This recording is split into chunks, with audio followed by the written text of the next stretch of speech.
ఇది ఒక సాధారణమైన మా ఊరు. దానిలో మేము ఎంతో ఆనందంగా ఉండేవాళ్ళం. కానీ అకస్మాత్తుగా ఒకరోజు మా నాన్నమ్మ ఏదో వింతగా కనబడటం మొదలైంది. తను చూస్తూ చూస్తూ భయానికి ఆందోళన గురి అవుతూ ఉంటుంది. ఎందుకో తెలియదు కానీ తనను చూస్తే మాకు కూడా భయంగా ఉండేది. ఒక్కసారిగా తను వికారమైన రూపం, అరుపులు, కేకలతో ఇల్లంతా ధ్వనించిపోతుంది. ఎందుకో ఏమిటో ఏమీ అర్థం కాలేదు. కొన్ని రోజుల తర్వాత తను ఇంకా దారుణంగా మొదలవడం, అరవటం, దుస్తులు విసిరేయటం, నేల మీద తాకటం, అందరినీ కోపంగా చూడటం, చాలా వింత వింత శబ్దాలు చేస్తూ ఉండేది. మాకు అవన్నీ చూసి ఒంటిలో చాలా వణుకు పుట్టేది.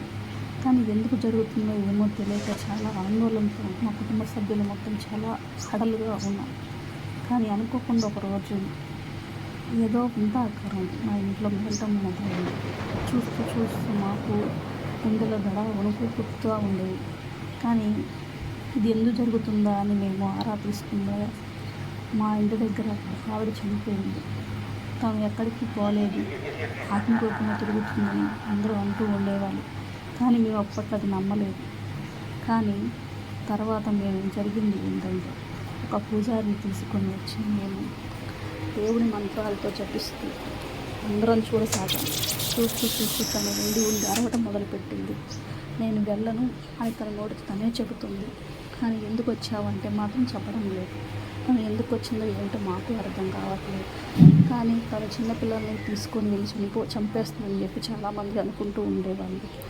తర్వాత తను ఎంతో బాగా అరుస్తూ తన ఒంటిలో నుండి బయటికి వెళ్ళిపోవడం మొదలుపెట్టింది.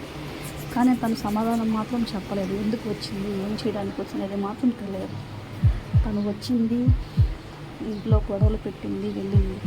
కానీ తను దేనికోసం వచ్చిందో మాత్రం చెప్పలేదు. ఇది ఇంతటితో అయిపోలేదు, ఇంకా ఉంది. దయచేసి వేచి చూడండి. ఇలాంటి కథలు కావాలంటే ఛానల్ సబ్స్క్రైబ్ చేయండి.